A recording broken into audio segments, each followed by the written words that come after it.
ADGP MR Ajith കുമാറിന് clean chit നൽകിയ vigilance report director മടക്കി. കൂടുതൽ കാര്യങ്ങളിൽ വ്യക്തത വേണമെന്ന് വിജിലൻസ് ഡയറക്ടർ യോഗേഷ് ഗുപ്ത ആവശ്യപ്പെട്ടു. വ്യക്തത ആവശ്യമായ കാര്യങ്ങൾ ചൂണ്ടിക്കാട്ടി റിപ്പോർട്ട് അന്വേഷണ ഉദ്യോഗസ്ഥന് മടക്കി അയച്ചു. അനധികൃത സ്വത്ത് സമ്പാദനത്തിലടക്കം അജിത് കുമാറിന് ക്ലീൻ ചിറ്റ് നൽകിയതായിരുന്നു റിപ്പോർട്ട്. ഇതിനിടെ ADGP അജിത് കുമാറിന് പകരം S. ശ്രീജിത്തിന് ബറ്റാലിയൻ ADGPയുടെ ചുമതല നൽകി. വർക്കിംഗ് അറേഞ്ച്മെന്റ് എന്ന നിലയിലാണ് പുതിയ ഉത്തരവ്. സാജിദ് അജ്മൽ തിരുവനന്തപുരത്ത് നിന്ന് വിവരങ്ങളുമായി. സാജിദ്, എന്താണ് ഈ വിജിലൻസ് റിപ്പോർട്ട് മടക്കാനുള്ള കാരണം?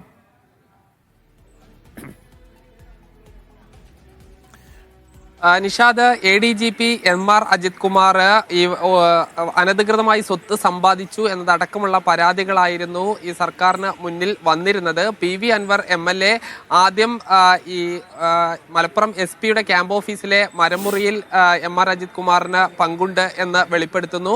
അതോടൊപ്പം തന്നെ കരിപ്പൂരിൽ നിന്ന് സ്വർണം തട്ടിയെടുക്കുന്ന സംഘങ്ങളുമായി, സ്വർണം കടത്തുന്ന സംഘങ്ങളുമായി MR അജിത് കുമാറിന് ബന്ധമുണ്ട് എന്ന് പറയുന്നു.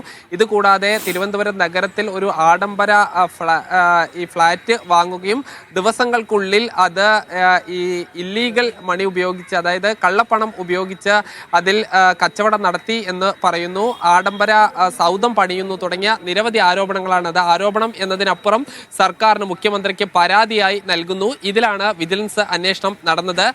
തിരുവനന്തപുരം വിജിലൻസിന്റെ പ്രത്യേക അന്വേഷണ വിഭാഗമാണ്, SP ആണ് ഈ അന്വേഷണം നടത്തിയിരുന്നത്. ഇതിൽ എല്ലാ കാര്യങ്ങളിലും പൂർണ്ണമായി ഒരു ക്ലീൻ ചീറ്റാണ് നൽകിയിരുന്നത്. MR അജിത് കുമാറിന് പൂർണ്ണമായും ആശ്വാസത്തിന് വക നൽകുന്ന കാര്യമായിരുന്നു നൽകിയിരുന്നത്. എന്നാൽ ഈ റിപ്പോർട്ട് പൂർണ്ണമായും അംഗീകരിക്കാൻ വിജിലൻസ് ഡയറക്ടർ തയ്യാറായിട്ടില്ല. ഈ റിപ്പോർട്ടിൽ ചില അവ്യക്തതകൾ ഉണ്ട് എന്ന് പറഞ്ഞാണ് മടക്കിയിരിക്കുന്നത്. ഈ റിപ്പോർട്ടിൽ ഈ വ്യക്തത വരുത്തണം. അതിനായി അന്വേഷണ ഉദ്യോഗസ്ഥനായ വിജിലൻസിന്റെ SP വിജിലൻസ് ഡയറക്ടർക്ക് മുന്നിൽ ഹാജരാകണം എന്ന നിർദ്ദേശമാണ് നൽകിയിട്ടുള്ളത്. ഇനി സ്വാഭാവികമായും ഇതിൽ വിജിലൻസ് ഡയറക്ടർക്കുള്ള സംശയങ്ങൾക്ക് ഈ അന്വേഷണ ഉദ്യോഗസ്ഥനായ വിജിലൻസ് SP മറുപടി നൽകേണ്ടി വരും. ഇതിൽ ഈ വിജിലൻസ് ഡയറക്ടർ ഇത് പൂർണ്ണമായി അംഗീകരിച്ച് ഈ സർക്കാരിന് കൈമാറിയിരുന്നെങ്കിൽ അത് MR അജിത് കുമാറിനെ സംബന്ധിച്ച് വലിയ ആശ്വാസമായിരുന്നു. കാരണം അദ്ദേഹത്തെ DGP ആക്കാൻ വരെ സർക്കാർ തീരുമാനിച്ച് കഴിഞ്ഞിരിക്കുന്നു. അതിനിടയിലാണ് ഈ വിജിലൻസ് ഡയറക്ടർ ഇത്തരം ഒരു അവ്യക്തത ഈ റിപ്പോർട്ടിൽ ഉണ്ട് എന്ന് ചൂണ്ടിക്കാട്ടിയിരിക്കുന്നത്. സ്വാഭാവികമായും ഇനി ഇതിൽ ഒരു കൃത്യമായ വ്യക്തത വരേണ്ടതുണ്ട്. അതിൽ ഏറ്റവും പ്രധാനപ്പെട്ട കാര്യം, ഈ ഫ്ലാറ്റ് വിൽപ്പന നടത്തിയത് ഇതിൽ ഈ പൂർണ്ണമായും ഈ 60 ലക്ഷത്തിലധികം രൂപ പണമായി മാത്രം നൽകി എന്നുള്ളതാണ്. അത് ഈ ബാങ്ക് ഇടപാടില്ലാതെ നേരിട്ട് പണം നൽകി എന്നുള്ളതാണ്. അങ്ങനെ അത് തെളിയിക്കാൻ കഴിഞ്ഞു കഴിഞ്ഞാൽ അത് MR അജിത് കുമാറിനെ സംബന്ധിച്ച് വലിയ തിരിച്ചടിയാകും. പക്ഷെ അതിൽ എത്രത്തോളം വിജിലൻസ് ഇനി തുടർ നടപടികൾ ഉണ്ടാവും എന്നുള്ളത് വളരെ പ്രധാനപ്പെട്ടതാണ്. അതിനിടെ MR അജിത് കുമാർ ഈ അവധിയിൽ പ്രവേശിച്ചിട്ടുണ്ട്. അത് സ്വാഭാവിക അവധി എന്നുള്ളതാണ് നമുക്ക് ലഭ്യമാകുന്ന വിവരങ്ങൾ. S. ശ്രീജിത്തിനാണ് ബറ്റാലിയൻ ADGPയുടെ പകരം ചുമതല നൽകിയിരിക്കുന്നത്. അല്ല, ഇതിനകത്ത് സാമ്പത്തിക ഇടപാടുകളുടെ കാര്യത്തിൽ ഇപ്പോഴും വ്യക്തത വന്നിട്ടില്ല എന്നതുകൊണ്ടാണോ സാജിദ് ഈ റിപ്പോർട്ട് മടക്കി അയച്ചിരിക്കുന്നത്? ഈ വലിയ മണിമാളിക പണിയുക, ഒപ്പം നേരത്തെയുള്ള ഫ്ളാറ്റ് കച്ചവടത്തിന്റെ വിശദാംശങ്ങൾ സമാഹരിക്കുക എന്ന കാര്യത്തിൽ വളരെ ലൂസായ ഒരു അന്വേഷണം നടന്നു. അജിത് കുമാറിന് വളരെ പെട്ടെന്ന് ക്ലീൻ ചിറ്റ് കിട്ടുന്ന മട്ടിൽ എന്നതുകൊണ്ടാണോ ഇപ്പോൾ ആ ഭാഗത്ത് വ്യക്തത വേണമെന്ന് ആവശ്യപ്പെടുന്നത്?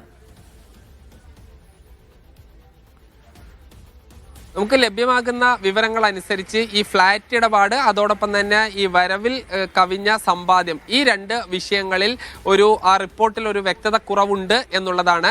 അതോടൊപ്പം തന്നെ നേരത്തെ ഈ മരമുറിയുമായി ബന്ധപ്പെട്ടും ഈ കരിപ്പൂർ സ്വർണ്ണക്കടത്തുമായി ബന്ധപ്പെട്ടും അതിൽ ഈ തെളിവുകൾ, ഈ MR അജിത് കുമാറിന് ഇതിൽ പങ്കുണ്ട് എന്ന് വ്യക്തമാക്കുന്ന തെളിവുകൾ ലഭിക്കുക എന്നുള്ളത് വളരെ പ്രയാസകരമായിരുന്നു എന്ന് നമുക്കറിയാം. പക്ഷേ ഈ ഫ്ലാറ്റ് വിൽപ്പനയുമായി ബന്ധപ്പെട്ട് അതിൽ ഏറ്റവും പ്രധാനപ്പെട്ട കാര്യം, അത് വളരെ പെട്ടെന്നൊരു ഫ്ലാറ്റ് വാങ്ങുന്നു, അത് ഇരട്ടി വിലയ്ക്ക് മറിച്ച് വിൽക്കുന്നു.